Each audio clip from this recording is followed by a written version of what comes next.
Hello and welcome. This is my first Wednesday webinar.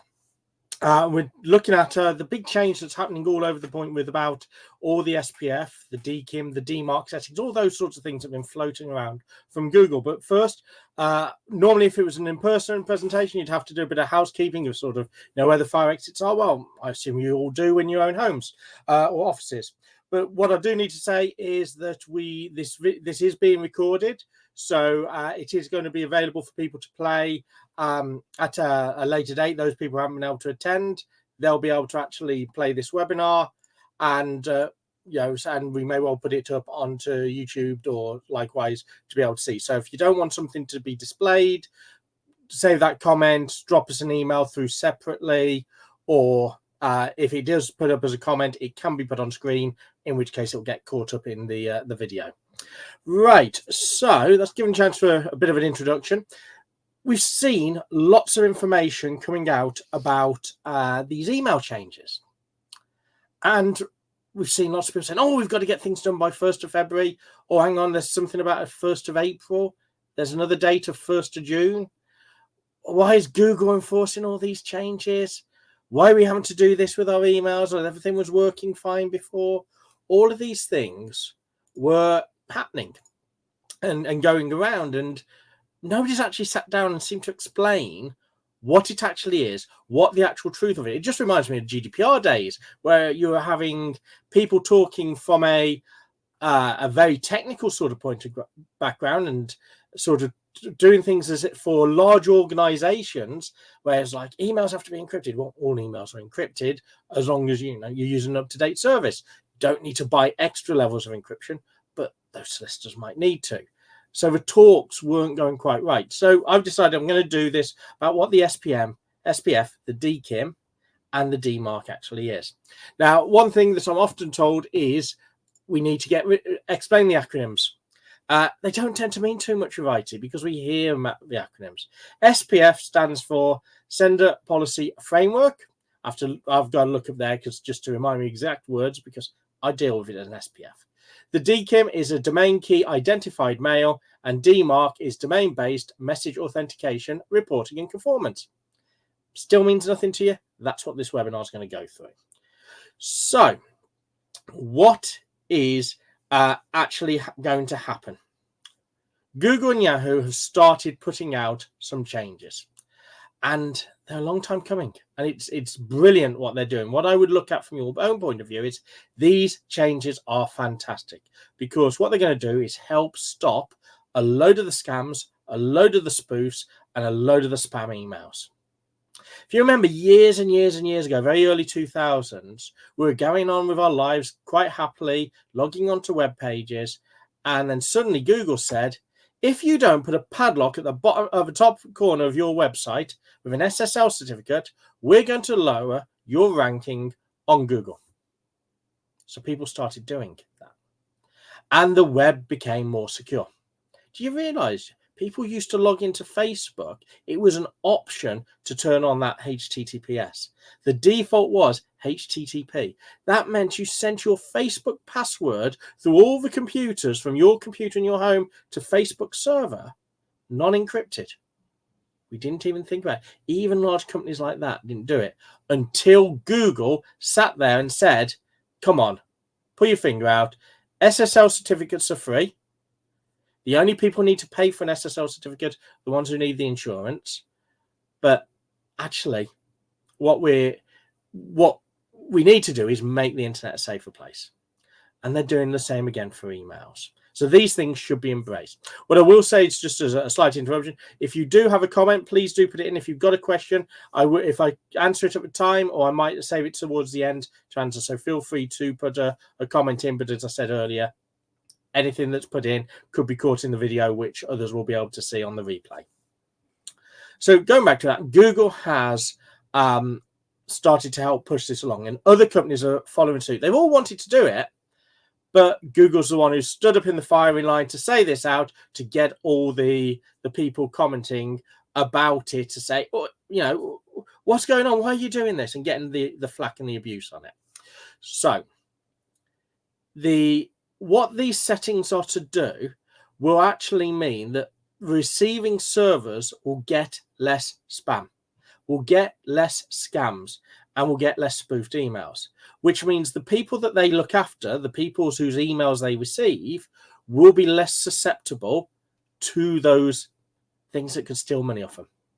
But likewise, to the businesses that send emails embracing this technology, you will be less likely to blame for some of the scams that go out there, the spoofed ones, because at the moment, anyone on the internet can actually send an email claiming to be from anyone.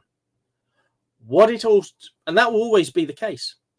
It's these settings that will actually make sure the receiving servers reject the emails that actually haven't really come from the correct person.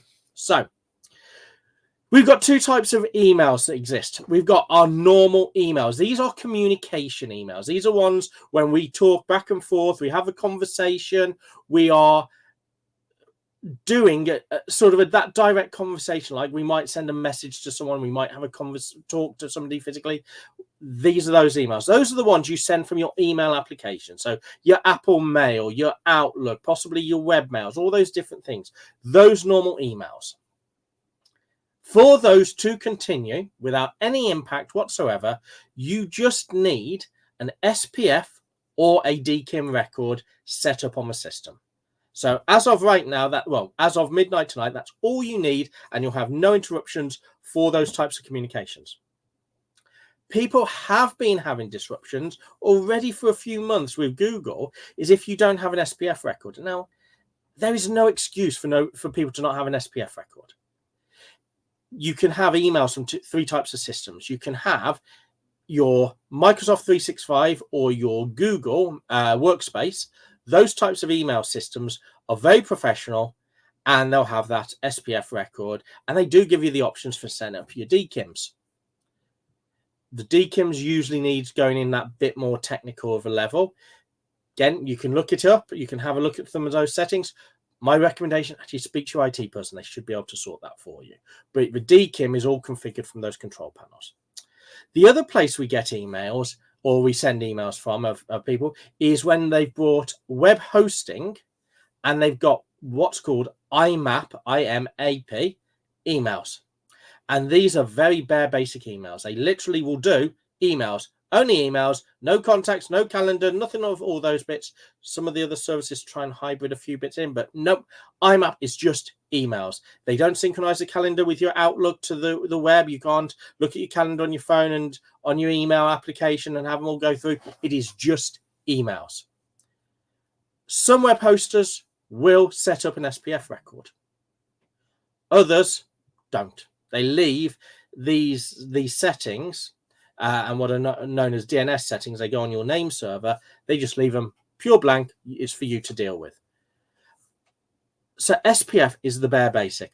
DKIM is a bit more advanced. As long as you've got one of those and you're doing normal email communication, those will go through. Where it moves up into a bit more complicated is the marketing style emails. And there is a limit. The limit is 5,000 emails a day to Google. So as long as you are under 5,000 emails a day, the SPF and the DKIM, as those two as the only points, is all that is needed.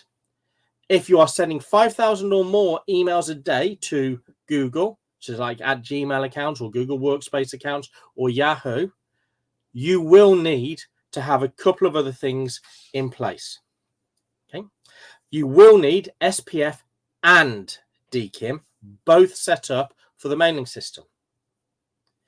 You will need a DMARC policy, and I'll explain what these are in a moment.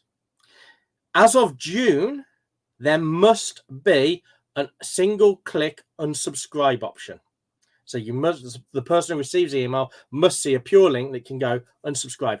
They will allow something that is a reply email to say, please unsubscribe me. But it generally should be a single click where they click it and it loads up the pointer unsubscribe, or they click it and it loads up the email to click send on, which says unsubscribe. So they need to have an unsubscribe option. There is one of the criteria for all marketing emails.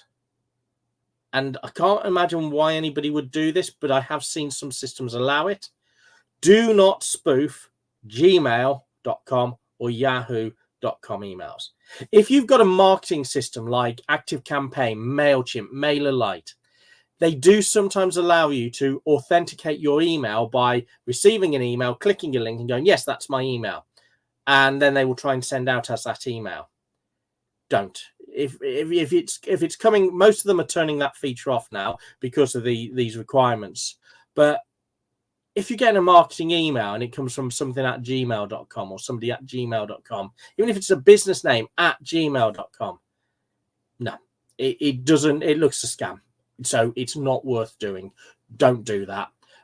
So your emails on your marketing should come from your proper domain. Now, I will put a proviso on there. Ideally, a subdomain. That means something beforehand. So if you've got your domain, domain.com, you should have something like sub.domain.com. So it could be, you might see, if you look at some of the newsletters you get from other people, where it might say mail dot and then their domain, or it might say mg dot and their domain, or it might be marketing dot or m dot, all these different things. The subdomain, it allows you to segregate a couple of little bits, and I'll point those out towards the end. But generally, your email should be coming from you. One other thing they're not liking, and they are going to be filtering out, is when an email goes out and it says from MSCV, like MailChimp, that's a MailChimp one, mscv.net, on behalf of the other of your email. So, it could be, so if I was doing it that way, it would say from mscv.net on behalf of Tristan@tlmartin.ltd.uk. They're not liking those, because again, what's happened is those services have been bought but not fully configured because they're a bit more technical. And that's why I would say, if you're not sure on the technicality, go talk to your IT person. They will sort that for you. But again, there are guides that will talk you through it. They will tell you what the settings are. And it is a copy and paste job, but it's going to the right place, making sure the right settings are done. Be careful, because if you do make a mistake on those settings, you can affect your emails, you can affect your other bits and pieces.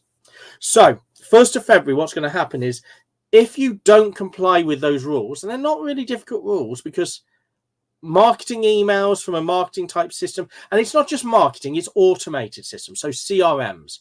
ActiveCampaign is more than just marketing. It does a load of automation, so you can have workflows happening with key emails that go out at certain points. You might use a CRM like High Level or various other ones that will actually send out those workflow and practical emails going out. You might have a video system or a course system, like something at Kajabi, or I'm just trying to think of the other ones, sort of the Thinkific and those types of places. They will do automated emails, and they'll want to send them from your domain, not from Thinkific. As far as the world should know, nobody should know that actually you're using Thinkific to host your online courses and things like that. So all of those systems, it could be a workflow system. It could be something like Zendesk or your Zoho as a CRM. It could be Zendesk for ticketing.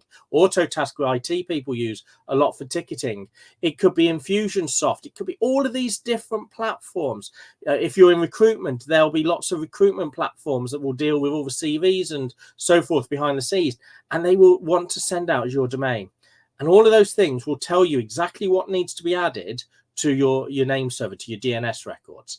And it is just getting those correct things in. And then they'll ask you to authenticate. You'll click a button and it will go all green and say, yes, authenticated, verified, validated. And that will often, they will give you the records of an SPF and a DKIM to make sure that they're compliant. They're all in the domain settings. Don't just get a tool like MailChimp, MailerLite, and just go, oh, I'm not sure about that, so I'm just going to send some email. Oh, some emails have gone out. Great, it's working. No, unless you actually go and make some changes on your DNS settings, you haven't got everything fully done. And the easiest way to do it is send yourself a test email. Look at where it's come from. Okay, so 1st of February, if you haven't complied with those settings, you'll start getting temporary errors. So stuff will still go through generally, but you might get some bounce back bits of information back saying, you got an error on this email, things like that. 1st of April, they're going to reject a percentage of non-compliant emails. So there'll be a percentage out of, so if you send 75% of emails that are fully compliant, they will all get through. The 25% that aren't compliant, a percentage of those will get rejected. They will not land in the receiver's inbox. From the 1st of June looks to be the date that it will be fully enforcement, because that's where they're looking at having the unsubscribe button and those sorts of things in place. What I will put as a side comment is, if you are somebody who has to do PCI compliance, so if you've got a credit card machine where you take the 16-digit number and you process it yourself, not using something like Stripe or PayPal, but you actually are using a proper payment gateway, you will need DMARC set up fully for PCI compliance in 2025. They're already bringing that rule in because the DMARC stops the spoofing, and there's too many scams going on with that. So what is SPF doing? First simple part on any system is the SPF. The SPF is what computers, what servers out there are authorized to send emails on behalf of your domain. So typically when you take out hosting, that's a default one, because a lot of web hosts provide emails with it. If you've got Microsoft 365, you've been under Google Workspace, you've got an SPF record you add, because your domain is pointing at your web server, but your emails are over there. So you've actually got to say, Microsoft is authorized to send emails from my domain. Google is authorized. You might have other systems in place, so your emails could be in one server that might not be Microsoft. It still might be an IMAP server, and your website's with Squarespace.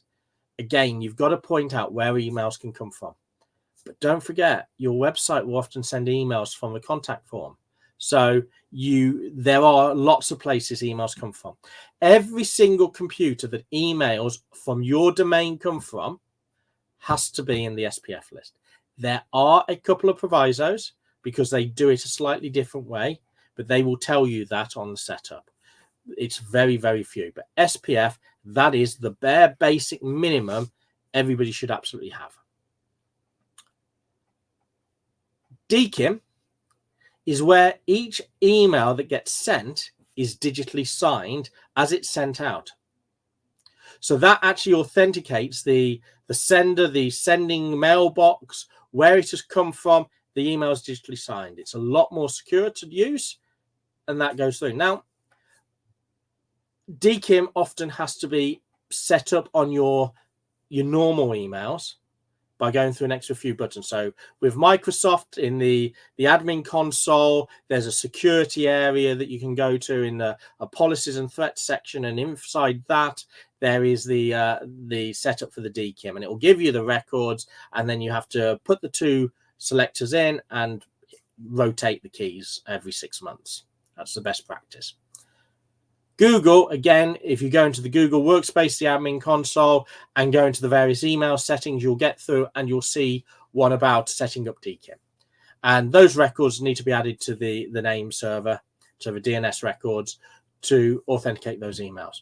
But if you send emails from anywhere else, they should be used and worked out. And if it is just from your normal web hosting, so if it is from an email coming from the web server, speak to the web host and ask, where's the DKIM setting for this for the emails that's just coming off the web server. I do recommend, if you have a contact form on a web server, it shouldn't be using the PHP mail. It shouldn't just be using and generating an email off the web server. It should be logging into what's called an SMTP mailbox to send the email. So, because what happens a lot of the time on a website is you've got your contact form, it's filled in, but the person who's due to receive it, it goes into the junk area, because actually the web server is spoofing the domain that Microsoft or Google is authorized to email from. So those emails come in, Microsoft and Google just put them into junk, or say it's likely to be spam or junk. But they're your website contact forms. They're your potential customers filling something in, sending it. If they use something to send those emails, so where they log into an SMTP, I wouldn't do it to your main account. So something as an external service like SMTP to go, Mailgun, things like that, great services. You'll get your SPF and DKIM settings for those. So if we've had these two methods, the SPF and the DKIM, for so long, and they're all fully available, what's the problem? Why haven't they all been set up? Because SPF, as I say, when you have a professional email system like Microsoft and Google, it does. It requires the SPF, but they've never forced the DKIM. And if you get IMAP hosting, sometimes it'll have an SPF record, sometimes it won't.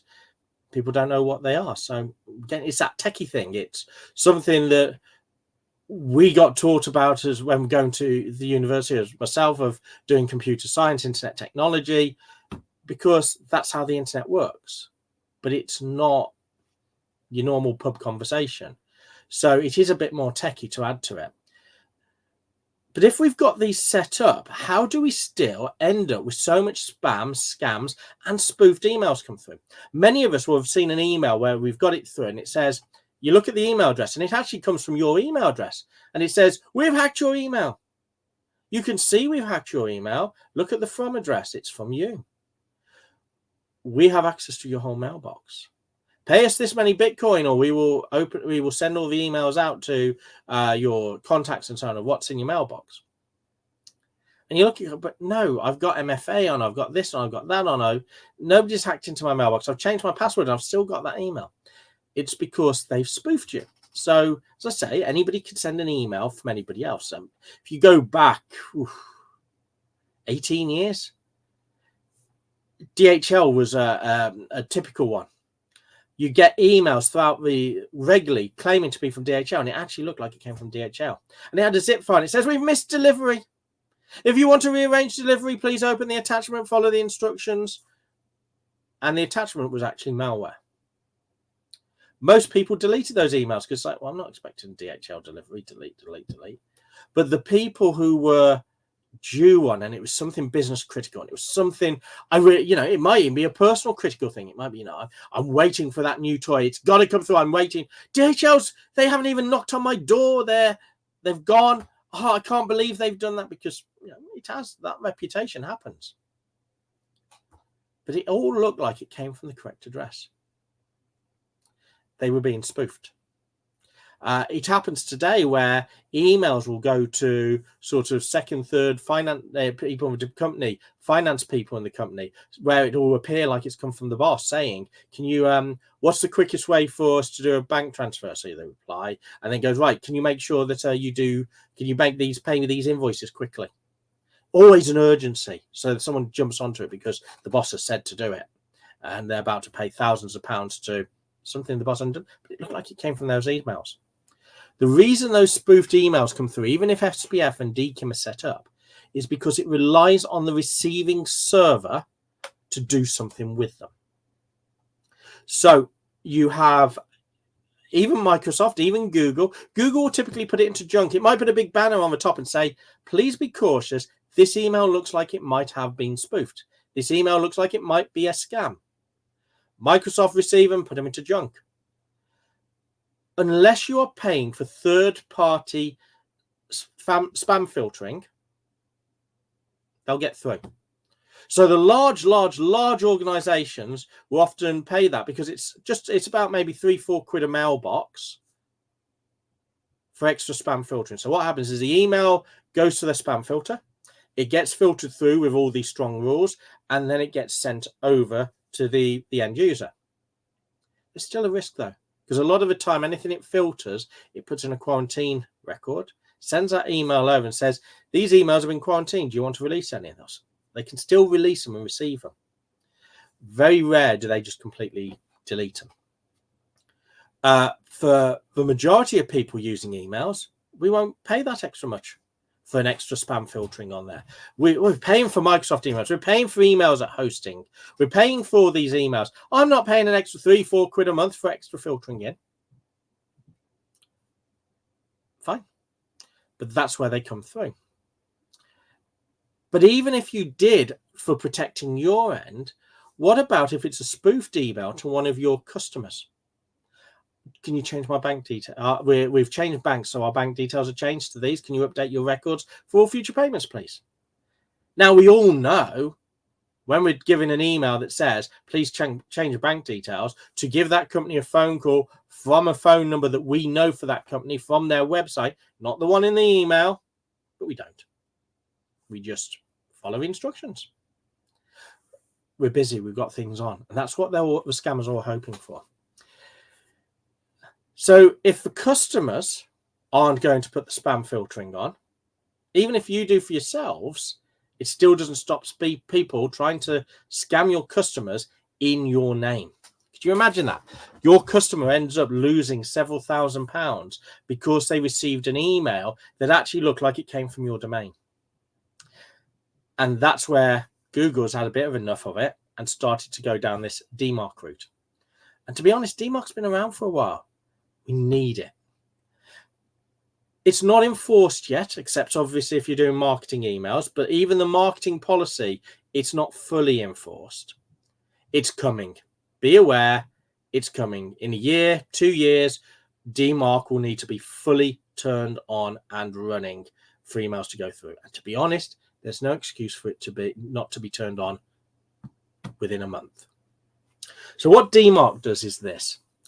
If it's turned on fully and activated fully, and I'll explain why I keep prefixing the word sort of qualifying the word with fully, is the idea of DMARC is it will tell the receiving server to do what you want, not what they want to do. So rather than like them getting an email that goes, oh, it's failed SPF, oh, it's failed DKIM, we shouldn't really let you in, but tell you what, we will, and we'll just put you in junk. DMARC, the proper setting on that is where you tell it, if it fails SPF, if it fails DKIM, reject that email. I do not want it to enter your server. And you as the owner of the domain get to impose that control. So you're saying to the receiving server, they will get the email, they will check the SPF record, it's not quite passed. They'll check the DKIM, it's not passed. Okay, we're going to let you in. They'll put you in jail. Oh, hang on, hold on. There's a DMARC record. The DMARC says if they have failed SPF, if they failed DKIM, reject the email. Well, they're the boss. Reject.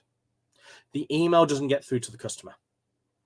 Now, the difficulty with some of that is if we make mistakes in the SPF and the DKIM records, genuine emails can be caught up and rejected. People might say there's a couple of other options we can have. And that's because the DMARC policy has these 3 settings. It has none, quarantine, and reject. Reject is where you want to end up. None is the DMARC policy exists, but it doesn't give any instructions. It says, I'm just watching. I'm just watching. I'm there. I'm watching. But you just carry on as normal. None is what you would typically have when you first start using DMARC. Our recommendation is you have none on in that first month. Quarantine, I don't even know why it exists. Because quarantine says if the email comes in and it fails SPF and or fails DKIM, quarantine that email. Well, if it quarantines the email, the end user can see, oh, it's quarantined the email, I will release it, and still has a potential to fall for the scam. So not sure what the point of quarantine is. It could be used as a bit of an enhanced version of none on the basis of going, you're really trying to help the end receiver go and say, look, these emails have been quarantined, they're clearly spam. But if it was a genuine one, it sort of got through, it would get through and get into quarantine if you hadn't quite got the settings right for SPF and DKIM. To be honest, I would go none or reject. None to start with while you're monitoring, and I'll explain about monitoring shortly. Reject is where you want to be because that says if it fails SPF or DKIM, no, you are not coming into my server, get away. And that is where you protect your clients, your receivers, because they will only get the legitimate emails from you. Now, lost myself for a second. So yeah, so reject is where you want to end up to be. So this is what we've got overall. We've got SPF, which is all the computers authorized to send us a domain. DKIM, which is it signs the message from me as an authorized sender. It signs each email. And the DMARC tells the receiving server to do as you say if it fails the SPF or the DKIM message. Okay. That's what keeps you safe. So what do we need to do now? Well, setting up your DMARC records is quite straightforward. There's lots of guides out there which will tell you various settings to put on, and I'm going to show some examples in a moment. The first thing before you get started is make a list. We cannot beat pen and paper. Make a list of every system you have got that sends emails out from you. So we all know we've got our standard ones like Outlook. Well, Outlook is just the application. It might be that you're sending from your webmail, from your web server. It might be you're sending from your Microsoft 365. It might be you're sending your emails from your Google Workspace. You've got no control if you don't own your domain. If it's a gmail.com that you send from, you are subject to what Google enforce. If you've got an outlook.com, what Microsoft enforce. If it's btinternet.co.uk, I see a question about that and I'll come to that in a moment. But if it's like BT Internet, it's whatever BT Internet setup. All these settings are set to the domain. So like with mine on the screen, tlmartin.ltd.uk, I set the settings of policies for my emails. Okay. When you have emails at gmail.com, you have Google's emails. Google is letting you have a free email account. Outlook.com, Microsoft is letting you have a free email account. btinternet.co.uk, BT is letting you have a free internet, typically because you have your internet service through them. AOL.com, because AOL, you have your internet service through AOL, and they may have left the email account running for a bit, or you're paying extra for it. You have no control of those. That's why you should always have your own domain. I'd actually even recommend it on a personal basis because you control that domain. You control your emails. So anywhere that sends emails out for your business, okay. So that's the main email service that you use for your day-to-day communications. But then what about your CRMs? Loads of CRMs will send emails out as a person. Now, some of them try and tie in through what's called SMTP to send it through your email server. Be careful with those. It's very easy to cause blockages and spams on your server. But other ones will, again, send the emails out from their server, or they will tie into something like Mailgun, MailerLite, and Twilio and things like that. And what they will do is they need you to do the SPF and DKIM for those records.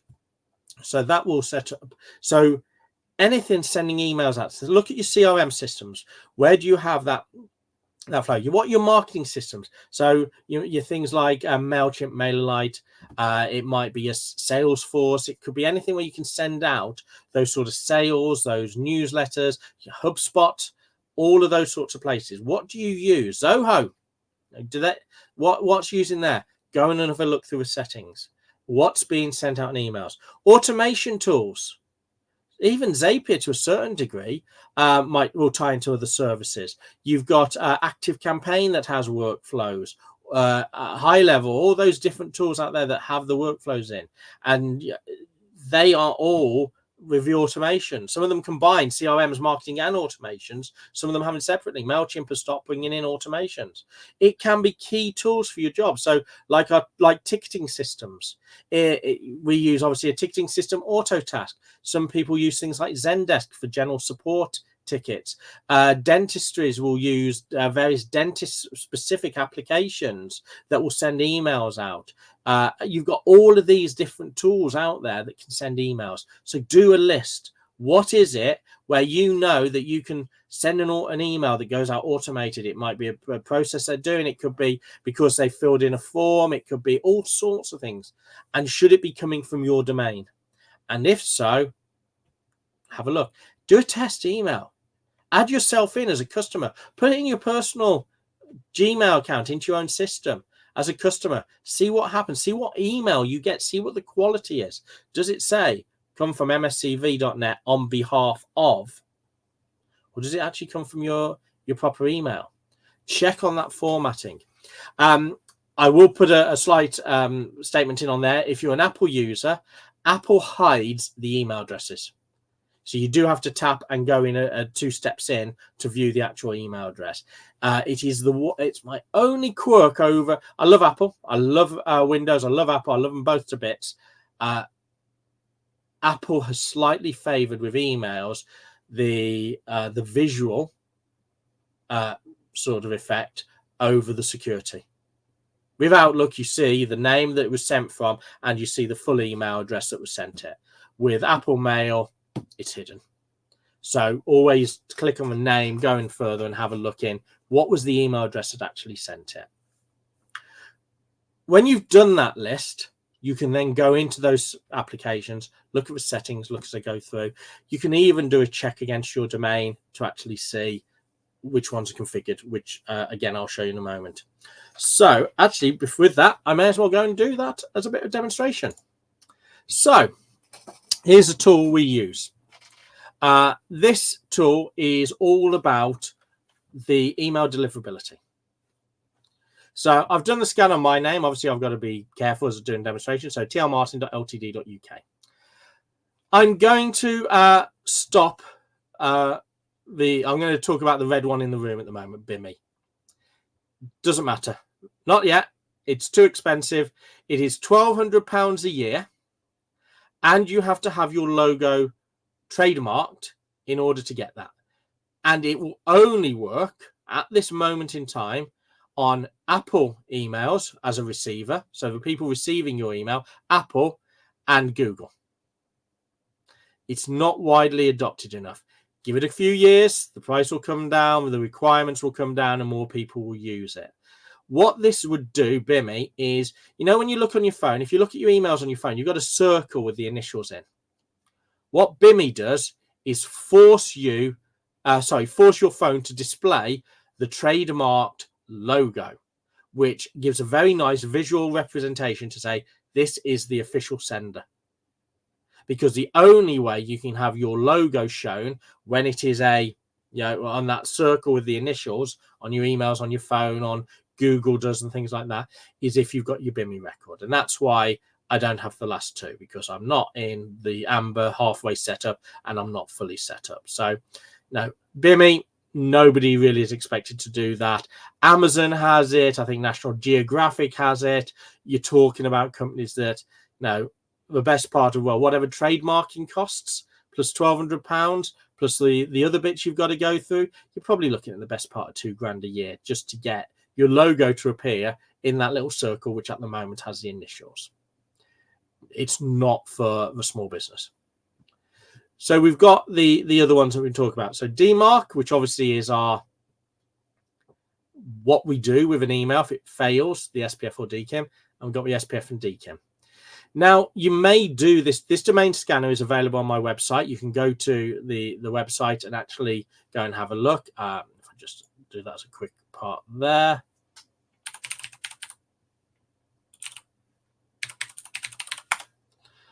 You go to our website, down here, check your email deliverability. That will take you through to the same domain scanner and allow you to do a check. SPF and DKIM may be green, but they may not be fully set up. It just means the record is correct there. So we have to look at a bit more detail. So this is my SPF record here, quite a bit long. And these are my DKIM records. Okay, and DKIM is a very hard one to search for because every single company has a unique little bit at the beginning, which it shows the DKIM part. So it is, you can't easily search for all these, which is where the DMARC monitoring comes in. So the SPF, so the computers that are authorized to send on behalf of my email. So first one we got is Outlook, because I'm a Microsoft 365 user. And actually, these are all the computers inside Microsoft that they use, or the servers inside Microsoft that they use to send emails out. Because of course, they're going to have more than one, because they're going to send out thousands, millions of emails a day. And also, a computer can go down, so they've got to have backups and fallovers. And you've got your normal IP4 and your IP6s. But we keep it nice and simple because we just have that record to put in. Many of you, if you've received emails off me in the past, will see we've got an email signature. It's a hosted signature. So our emails go from Microsoft onto the signature and out. So that has to be authorized because emails will come from there. I did used to have a MailChimp account. And this is something about we have to keep our systems tidy. I no longer use MailChimp. If somebody managed to get into MailChimp and validate my domain against them, I've already said MailChimp is allowed to send emails on my behalf. There potentially is a risk that somebody on MailChimp could therefore try and spoof my domain. And it depends how much they can trick MailChimp. So as I no longer use MailChimp, I really need to delete that record. I left it on now on purpose for this demonstration. So after tonight, I will be removing that because I don't use MailChimp. Mandraw app was a one for CRM. Again, I was investigating and having a look at for a few people, and I was just seeing how it worked and so on. So again, that's one I need to delete. It's something to be very careful of because if you leave old SPF records around, potentially you're leaving yourself open for someone to try and spoof you. So do have regular checks on your records. Plus, you're only allowed, I believe it's 10 lookups. See, I'm on 8 for your domain when it comes to SPF. There are ways around it, but again, goes a bit more technical. So that's Mandraw app. I've got Autotask. That's our ticketing system. They send emails out from tlmartin.ltd.uk. That has to, I need that on there. I have to authorize their servers. Mailgun is what we use for our marketing emails and automated emails. But again, look how many servers they have that it could come from. Those are all authorized senders. There's actually a few areas because obviously they can use their American servers or their EU servers. And then right at the bottom, that one just on its own is my web server because my website might need to send an email out on behalf. So this is why you've got to get a list of all the places sending out emails because that needs to go in to build up your SPF record, which is this one here. And as I say, I know I can delete those two. So I'll be reducing that this evening. So the next thing is your DKIM. Now, every single place that sends emails will have some settings for DKIM. So these are my two from Microsoft, Selector 1 and Selector 2. And it doesn't matter me showing these on here because these are all public records. As soon as it goes in your DNS, it's public. What happens is there is a hashed key that is put out when Microsoft sends the email, and it's checked by the receiving server against this public record, which says whether or not it's valid. This K1, K2, and K3 are the ones from MailChimp. Now, there are a couple of others that are missing because it can't search for everything because it can only search for the domains it knows. And I think it mentions that right here. So it's only ones that they're used by the platform, so the platform's aware of, because every single one is slightly different at the beginning. So the selector 1 will go selector1.domainkey.tlmartin.ltd.uk. So these things here, these are what's done on sign up. Now, every form, so Mailgun is missing off this one, purely because the tool for scanning it hasn't recognized where that would be. And it is there and it is valid for what's sending out. And this is what the other part of the DMARC monitoring does. But it just gives you can see, have you got some of the records? You can start checking. If you know the selector, when you're doing those things, you can type it in there to actually do the check. But these are those records are the things that have to be configured on your domain, on your name server for each system that sends emails out from your domain. Okay. What's important then is the DMARC. Now, as I say, I've got mine on reject here, as you can see. That should be none until you know everything is perfect. If you put reject on there, if one of your settings is wrong on the SPF and DKIM, so let's say your Mailgun setting or your MailChimp is incorrect on one of those two, any emails from that particular system will be rejected. And unless you do the following things, these part, you will not know about it. So what DMARC does, as I said, is it is the domain-based message authentication. That's what the authentication is, testing the SPF DKIM. Reporting, it will send an email back, and conformance. And that will be where conforming. If it abides by it, it will get through. If it doesn't conform to the standards, it will be rejected. Now, any email address can be put into here for an email report back. And what happens is every server you have emailed in a day will send you a report at the end of the day telling you about all the emails that tried to get into it and whether they were let through or whether they would have failed DMARC. And if you're none, it would still get through, but it would have been said it would have failed. Or if you had reject, it would be it wasn't delivered. I have seen people do this DMARC and go, yeah, I can do it myself. I can do that. It's fine. But they get inundated with emails because every server, so you get one from Microsoft, one from Google, one from every web server that's received an email from you that day. It can easily be 10, 15 emails a night with a report on it. And nobody looks at the report because the report looks like this. This is one from Microsoft. Sorry. Yeah, this is one from Microsoft. So this is from a business that sent emails to Microsoft 365 users and 1 day's worth of report. And you can see how much of a scroll bar is this side. I've blanked out the email address. So where it says in brackets receiver and brackets sender, those parts there in the middle, that would say an email address. So in other words, a receiver who's received it, the sender, and the sender is who it was, who was the sender. And it tells whether it passed. That's whether it passed the SPF, and there'll be another one for the DKIM. Look at that information. It's not in a human format to understand. So those reports don't actually help anyone when they come back like that, which is where a monitoring tool is needed. So this is the tool we use for monitoring, and we monitor all our clients who have this the DMARC monitoring from us, but this is my monitoring. So we started monitoring before September.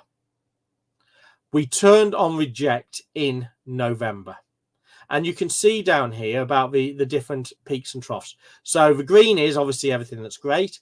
The orange ones are things that are non-compliant. They would have failed, but are probably legit places, probably, not guaranteed. And the red ones are things that are like, obviously, these are dodgy places trying to pretend to be you. Okay. So I've done about 5 months worth there. This allows that level of monitoring. So I'm going to scroll down and show you what we can see.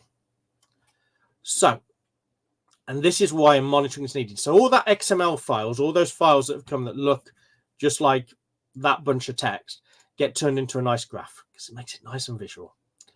I can see I've got two sending domains, tlmartinlimited.uk and mg.tlmartin.ltd.uk.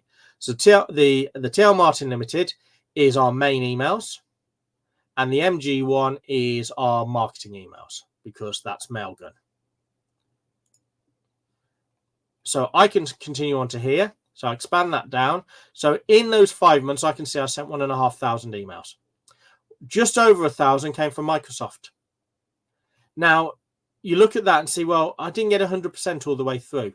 You won't always, because sometimes there's a little bit of a miss between the server that's sending, the server that's on the list, which is why having both set up is great, because the DMARC is about whether it failed both.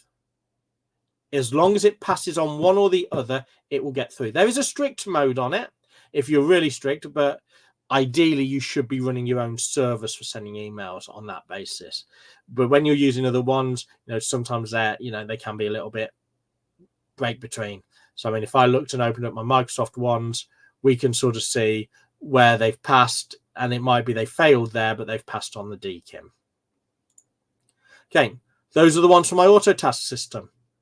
SMTP to go, again, is the system we use for sending from web servers, from our printers, because printers need to send emails when you use scan to email.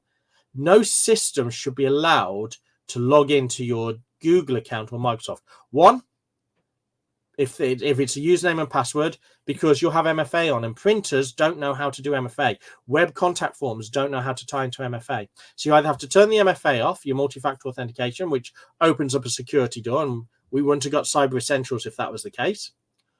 Or, and that leaves the ability that somebody only needs to get a username and password then to get into your front door of your main ecosystem. And when you're using Google and you're using Microsoft, that is your main ecosystem. What services like SMTP to go, Mailgun, and those do is they don't store emails, they just send them. So they have the SMTP, they can send the email on your behalf, but you know they're not storing it. So the Mailgun, we have a few emails, are automated emails that come from our domain directly rather than the MG dot. There's always going to be a couple that are unknown, potentially. It may just be a Microsoft server that just hasn't fully translated back. So actually that one, I think that one's there is an SMTP to go server. It just hasn't linked it back into that grouping. So you can look at those. And of course, that's our web server, which has had to send a few emails. But notice there's no DKIM on the web server because that's a lot more complicated to edit because IMAP is basic emails. It's doable, but the only emails the web server sends that we know as we get are just a couple of notices. We have other systems in place. So we know we don't need to worry on those ones. The marketing ones we can see, obviously, again, Mailgun, and there's a couple of unknown, which again we can check and we can see, yes, they actually are part of the Mailgun lot. It just didn't translate it back to the name. So we know that those have all gone from correct places. The non-compliant ones are ones where you would look at. So this, again, has that big mix in of when we were just monitoring versus when we were rejecting. So these ones here, we could see that there's an autotask, so we could get that one fixed because one of the emails from autotask didn't pass the DKIM and the DMARC, the DKIM and the SPF, sorry. So we were able to investigate it. Again, same from one of the ones from Mailgun. We could investigate it and see what's there. And actually, that's where we looked at, and it actually didn't go because it was actually using the wrong information. So we can look at that and address it. Back in the early, the server wise, the SSW one, as I say, there's a couple who come out with different emails, but this one's the most interesting. This one here, plala.or.jp. We do not have any servers in Japan. Now, this again was during monitoring time, which is why it got delivered. But a server in Japan sent an email trying to be us, and they managed to pass the alignment on SPF. They failed the SPF sort of test, but the authentication, they classed it as aligned. That would not be delivered today. That's why it's in this list. So if it was in the non-compliant list with everything rejecting, this would be rejected. But it managed to get through some of the bits because of how they did it. And that's why it's so important to have your SPF fully configured, your DKIM fully configured, and your DMARC. Okay. Your threat unknown, again, says what's happening. So these three computers here, and these are actually quite recent ones, have tried to send as us. They've tried to send to people claiming to be something from tlmartin.ltd.uk. They may have been trying to send them to me to say we've hacked your email. They may have been trying to send to my clients to say, change, our bank details are changed, or please pay to different bank account numbers. But these are not delivered because they failed the actual DMARC. You can only see these sorts of results with a DMARC monitoring tool. I could go, I'm well set up. I've now been using this for a good number of months. I could actually say if I did it over the last month, I've been using this for a solid month, and actually there's no legitimate emails been caught up, and there have been only one threat unknown email, which was obviously one of those dodgy ones, that has been caught and not delivered. So I could actually turn off my monitoring now. The risk comes if I make a mistake on any future setting, I won't know about it. So when you have these monitoring tools, you end up with alerts and things like that. So we would get an alert if there's suddenly a spike in non-compliance, which might be we've sent out a batch of marketing emails and none of them have been delivered because there's been a setting that's been wrong, incorrect, something has changed. Lots of people have had to go through MailerLite changes. MailerLite has done a massive upgrade recently where it's actually quite an improvement, because it used to be a text record for the DKIM. They've now done it as a CNAME, which means that if they need to do future improvements, they can do it behind the scenes without you having to make changes onto your DNS. The old method, which is why you have to do changes, every single time they reset anything on their server or do anything like that, they'll have to give you new records to go and set that up. So, there's things like that. So if that happened and we hadn't known about the changes and we were on the old setup, we could send out a batch of emails thinking they're going to go out correctly. We'd suddenly get a massive alert, loads of non-compliant. So we can realize loads of emails have been rejected from servers. So we can go, what do I need to fix? We can fix it and then resend them back out. Okay. So when you're doing when you're looking at this, number one, list of all the systems you use that sends emails. 2, get the SPF and the DKIM fully set up to your best of your knowledge that it's all done on those systems. Tick them off. Now, a nice little to-do list. Then turn DMARC on to none as a policy. So none, it should not enforce any rules, but it should be monitoring and have get your report emails. But get your report emails into a system where they're monitored to be able to work on. And then after about 2 weeks to a month, have a look. What is in the non-compliant list? Where it's sending. Your list might be there, and you may have already authenticated somewhere else that you missed on your list. But actually, when you look into compliant, you can realize, I didn't realize I sent emails from there. Now, I forgot my server actually sent emails on behalf of my domain because I got so many things set up with SMTP to go and other stuff. So actually, that reminded me of, yes, it does. So that's why this sort of tool is useful. Have a look at that and to go through, because you need to monitor DMARC. I'd be very scared to just turn on reject and hope for the best, because something goes wrong. You will never know about it until you're talking to someone. Say, did you get my email? What email? Because you're not going to know, because it will be rejected. Your name's not on the list. You've not got a signed authentication. Get out of here. You're not coming in. Okay. So that hopefully has gone through about the reasons of the changes, what they are, what they do, what these things will do. And the beauty is people can't spoof you. They cannot be. There is no one out there who can send emails now from tlmartin.ltd.uk other than authorized places. So it's brilliant, because no one can pretend to be me, because there's only one of me. Right, I'm going to go back to question. I've lost my mouse. There we go. I've only got one question. If you've got any more questions, that's the main part of the webinar. Hopefully, it's given you some key information on there. I'm going to go to a couple of questions there. If you've got any more questions, please do put them up, and I'll go through and answer them over the next little bits. Obviously, if you've done your hour in essence, if you want to on that, but otherwise, if you want to stay along and have a look. So this is the question we've had in. So got a client that uses MailChimp with btinternet.co.uk emails. MailChimp sends her an email with a subdomain as she doesn't have a website. Is she going to be affected by the new changes? So in a way, yes. So when it comes from MailChimp sends her emails with a subdomain. So when you say she uses, your client uses BT Internet, that could well be their email address for logging in. But when they send emails from MailChimp, does it come from person@BT Internet? Does it come from person@subdomain.btinternet? Because they will have problems. Because as BT Internet puts a DMARC and sets their settings strong, and actually we can have a quick check onto that. So let's have a look. What does BT Internet do?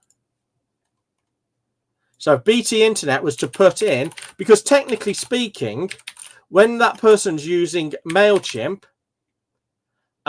if they're sending from BT Internet, they actually aren't BT Internet. They're spoofing. Now, at the moment, BT Internet wouldn't get much, but you might notice a lot of their emails. Well, actually, yeah, that's actually a good point. But you would have btinternet.co.uk. So if you've got an email at btinternet.co.uk, you might have trouble talking to people at gmail.com because there's no SPF record for it. I will just check just in case of a .com. .com has got the SPF on there, so they would get through to Gmail people, but still no DKIM. And notice they're saying if you're spoofing them, they're going to reject. Because look at DMARC there. So if we go back to that original question, if it comes from at anything.btinternet.co.uk, they will have a problem. And also, what am I to think as if I was to receive an email that is advertising any other business and the email address says at btinternet.co.uk or .com? If I hear an email of BT Internet, I'm expecting it to be about telephones, internet provision, what BT provide, potentially about the big telephone switch off or copper line switch off next year. If it's a case of sent from MailChimp on behalf of user at btinternet.co.uk, places are not going to like that. There was there was a few months ago a big hoo-ha on Facebook that there was one of these online platforms that people were using for delivering courses, and they were all getting blocked. Their posts were getting deleted. Facebook groups were being deleted that had it in because they all had subdomain. The platform, was it something like MemberVault, or that was it? I think it was MemberVault. So they would have company.membervault.co.uk or .com. What happened was somebody managed to spam Facebook with their dodgy.membervault.com. Facebook blocked membervault.com and thought it's dodgy, it's dangerous there. So anybody who'd left it as their company name.membervault.com, their posts were being removed, their Facebook groups were being removed, all of these things were happening. And every single one of them had the ability, as part of the package, to go in and set up their domain. So if I was using MemberVault, and I'm sure it was MemberVault, it was one of those types, I could set courses.tlmartin.ltd.uk as my MemberVault login. But it's going into those settings, which is why I say, if you're not sure, work with an IT person, because an IT person will have gone through all of these different tools and they know what every tool should be allowed to be doing, because these things are standard practice. These tools, these options in these platforms are standard, because nobody wants to pay MemberVault money to have their branding all over the place. The whole point of paying them money is so it's your branding, so you're looking good as you're delivering your courses. It doesn't look good if it's, tlmartincourses.membervault.com. What does look good is courses.tlmartin.ltd.uk, because it looks like it's my site. So those things are always configuring. There's always in the settings something like domain, authenticate domain, email settings, all along those lines. So, but going back to that, if the email comes from MailChimp on behalf of BT Internet, if MailChimp starts spamming because of some bad users, MailChimp gets the bad reputation. That will affect everybody's email of MailChimp on behalf of. Also, Google and the likes of it are starting to go, no, we don't want that. Because, again, it's lazy. And I'll be as blunt as that. It is lazy. Setting up these things. I mean, today I have felt, and it's 31st of January, if you're watching it on a replay, I felt like an accountant today, because a lot of our work today has been last minute changes on DNS records that people go, I need this on MailerLite, I need this on something else. Last minute changes for heading off tomorrow. And accountants are all doing their self-assessment tax forms for their clients that have come in as last minute. Domain, a .co.uk domain costs £15. You do not need to have a website with it. You could actually configure a domain to forward to a Facebook page, a Facebook group, a LinkedIn page, anywhere on the internet it can forward to.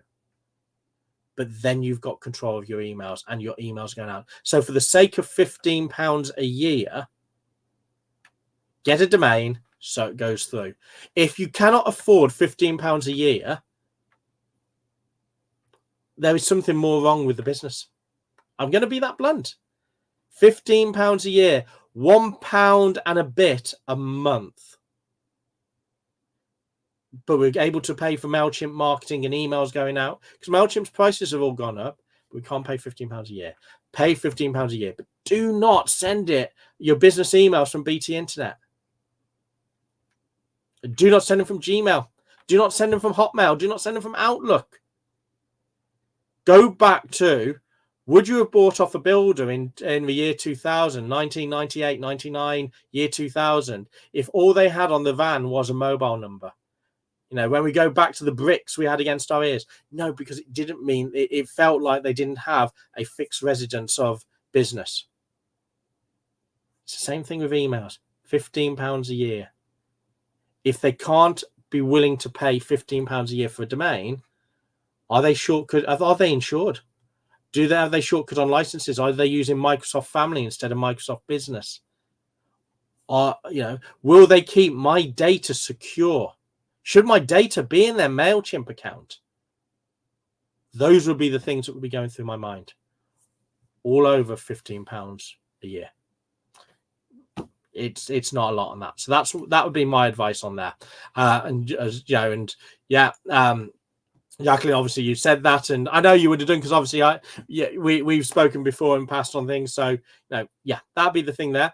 I don't think anybody else has got any questions on there. Obviously, you can have emails if you've ever got a question to us to come through. What I will say is we're going to do a webinar every last Wednesday. So not every Wednesday, every last Wednesday of the month. So there is one in February coming up. That's about VPNs. Because one of the big confusions people have with VPNs, when is a VPN not actually a VPN? There's a big difference. You'll see what's advertised on TV as VPNs, lots of places saying you should have a VPN. But actually, the VPNs that you buy as a consumer are very different to what a business level VPN is. And we'll break that down. I'm also going to be doing what's called a lunch and learns on fortnightly Fridays. And that is, I can't bring up my date because I've got this up there. I'm just trying to tell you, I think that is going to be, it's not the 2nd, so it is going to be, it's not this Friday, 9th of February. I've got a topic onto that one, which we're just going to be looking at some of the massive useful tools in Chrome. Some of the great abilities in Chrome, especially if you're a freelancer, an outsourced person, an associate, where you can actually have separate Chrome profiles for different people, and some of the useful tips in Chrome. I will be, because I will let you all know about future webinars, and I'll also put them onto Facebook. So Vicky has set onto there. So of the dates of future webinars, GDPR, PECR, and so forth. There is a legitimate interest, so I will send you out an email to say on my future ones. There will be an unsubscribe button on there where you can click and subscribe if you don't want to come to any more. But that will be there for you to tell you of the future ones coming up, of the lunch and learns, and which will be 2 a month, every second Friday essentially, so every fortnight. And the last Wednesday of a month will always be a Wednesday webinar. On the website, there's also the ability for you to suggest topics. If there's something you want covered, and I've had a couple of people already done that, partially because they thought it was the form to sign up to tonight. But it was a case of there were some great topics that I'm already thinking of, the one for March and some of the other lunch and learn. So please do, if there's anything you want covered, want to know if you're hearing of any of the scare out there, please do let us know. That's great. Thank you so much for your time this evening. Have a fantastic rest of the evening. Any questions, do feel free to contact us. You've got our contact details up on the screen. Have a great evening. Bye.